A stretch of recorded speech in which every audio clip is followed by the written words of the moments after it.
All of his co-workers were gone. What could it mean? Stanley decided to go to the meeting room. Perhaps he had simply missed a memo.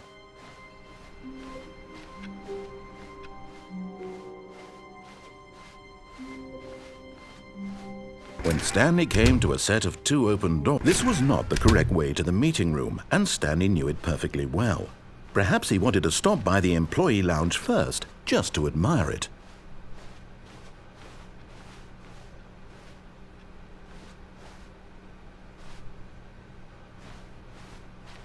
Ah, yes, truly a room worth admiring.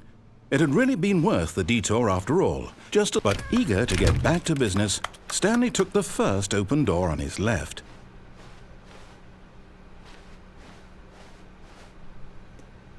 Stanley was so bad at following directions, it's incredible he wasn't fired years ago. Look, Stanley, I think perhaps we've gotten off on the wrong foot here. I'm not your enemy, really, I'm not. I realize that investing your trust in someone else can be difficult, but the fact is that the story has been about nothing but you all this time. There's someone you've been neglecting, Stanley. Someone you've forgotten about. Please, stop trying to make every decision by yourself. Now, I'm not asking for me, I'm asking for her. This is it, Stanley. Your chance to redeem yourself, to put your work aside, to let her back into your life. She's been waiting.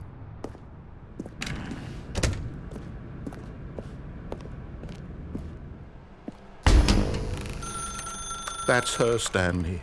You need to be the one to do this, to reach out to her. If you can truly place your faith in another,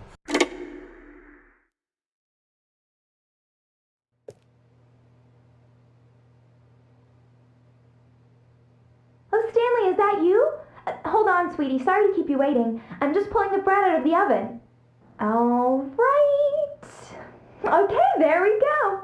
All right, now, I want you to come in and tell me all about your day. Gotcha. Oh, come on. Did you actually think you had a loving wife who'd want to commit their life to you? I'm trying to make a point here, Stanley. I'm trying to get you to see something. Come inside. Let me show you what's really going on here. This is a very sad story about the death of a man named Stanley. Stanley is quite a boring fellow.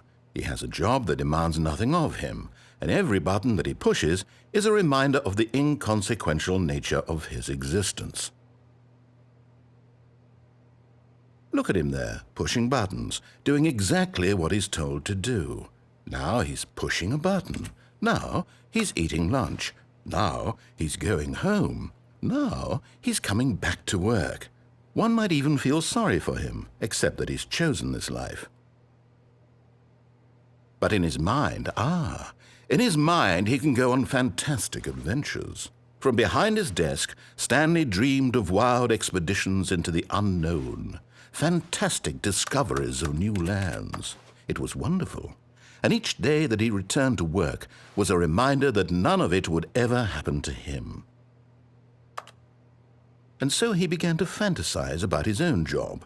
First, he imagined that one day while at work, he stepped up from his desk to realize that all of his co-workers, his boss, everyone in the building had suddenly vanished off the face of the earth. The thought excited him terribly. So he went further. He imagined that he came to 2 open doors and that he could go through either. At last, choice. It barely even mattered what lay behind each door. The mere thought that his decisions would mean something was almost too wonderful to behold. As he wandered through this fantasy world, he began to fill it with many possible paths and destinations. Down one path lay an enormous round room with monitors and mind controls. And down another was a yellow line that weaved in many directions. And down another was a game with a baby. And he called it the Stanley Parable. It was such a wonderful fantasy, and so in his head he relived it again, and then again, and again, over and over, wishing beyond hope that it would never end. that he might always feel this free. Surely there's an answer down some new path, mustn't there be? Perhaps if he played just one more time. But there is no answer. How could there possibly be? In reality, all he's doing is pushing the same buttons he always has. Nothing has changed. The longer he spends here, the more invested he gets, the more he forgets which life is the real one.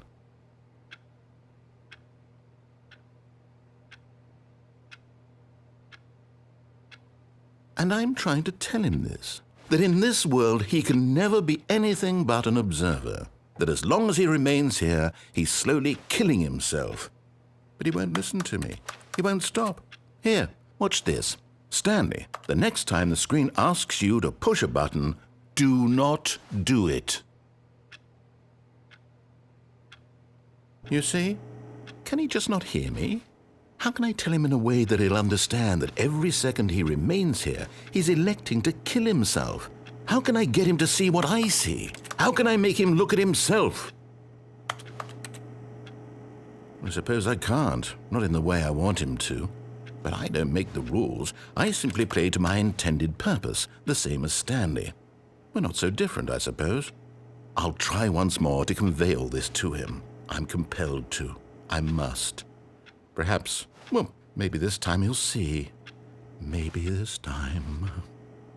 And I tried again, and Stanley pushed a button. And I tried again, and Stanley pushed a button. And I tried.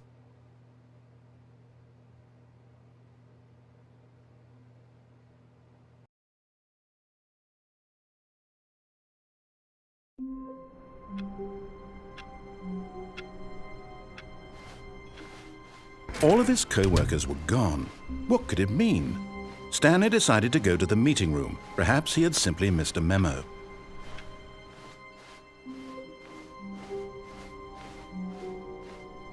When Stanley came to a set of 2 open doors, he entered the door on his left.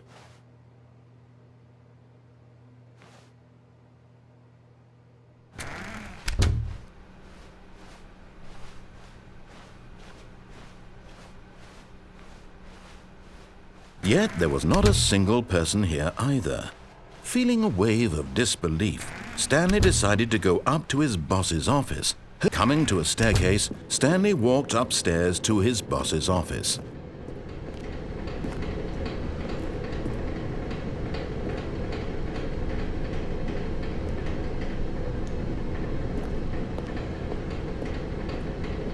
But Stanley just couldn't do it. He considered the possibility of facing his boss. Admitting he had left his post during work hours, he might be fired for that.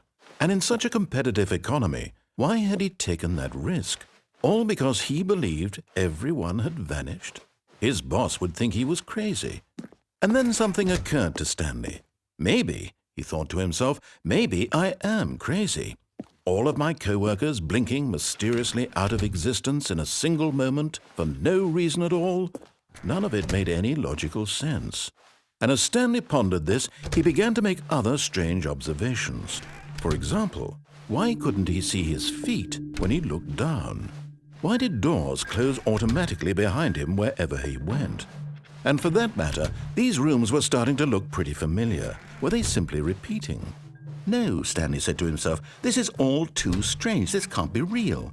And at last, he came to the conclusion that had been on the tip of his tongue.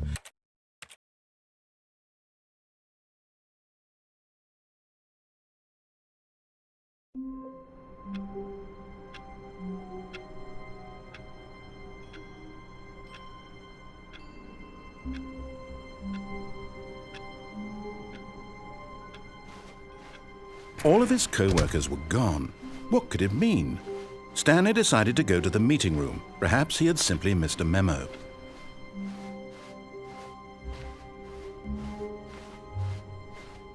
When Stanley came to a set of 2 open doors, he entered. This was not the correct way to the meeting room, and Stanley knew it perfectly well. Perhaps he wanted to stop by the employee lounge first, just to admire it. Wow, yes. This room. What? But eager to get back to business, Stanley took the first open door on his left.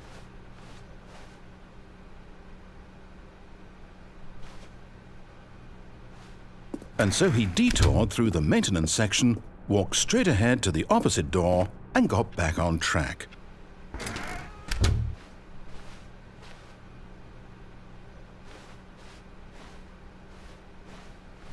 Yet there was not a single person here either. Feeling a wave of disbelief, Stanley decided to go up to his boss's office, hoping he might find an answer there.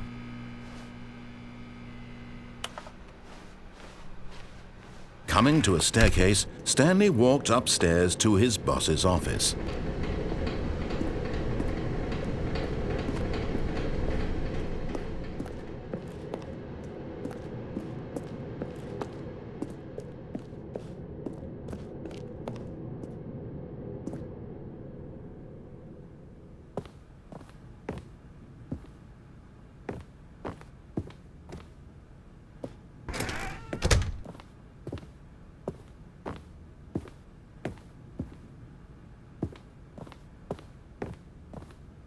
Stepping into his manager's office, Stanley was once again stunned to discover not an indication of any human life.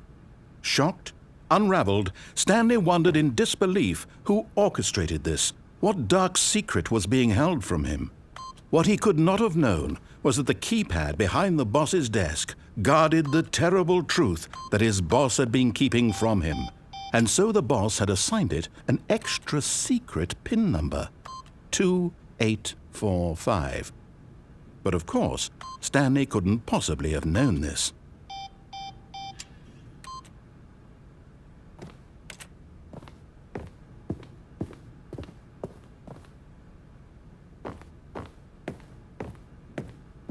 Stanley just sat around twiddling his thumbs. Trying to input anything on the device was useless, since he could never possibly know that the combination was 2845.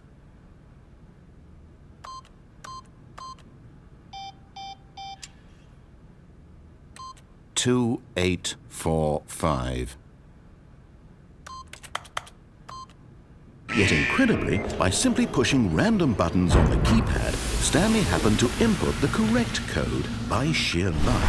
Amazing! He stepped into the newly opened passageway.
Descending deeper into the building, Stanley realized he felt a bit peculiar. It was a stirring of emotion in his chest, as though he felt more free to think for himself, to question the nature of his job. Why did he feel this now, when for years it had never occurred to him? This question would not go unanswered for long.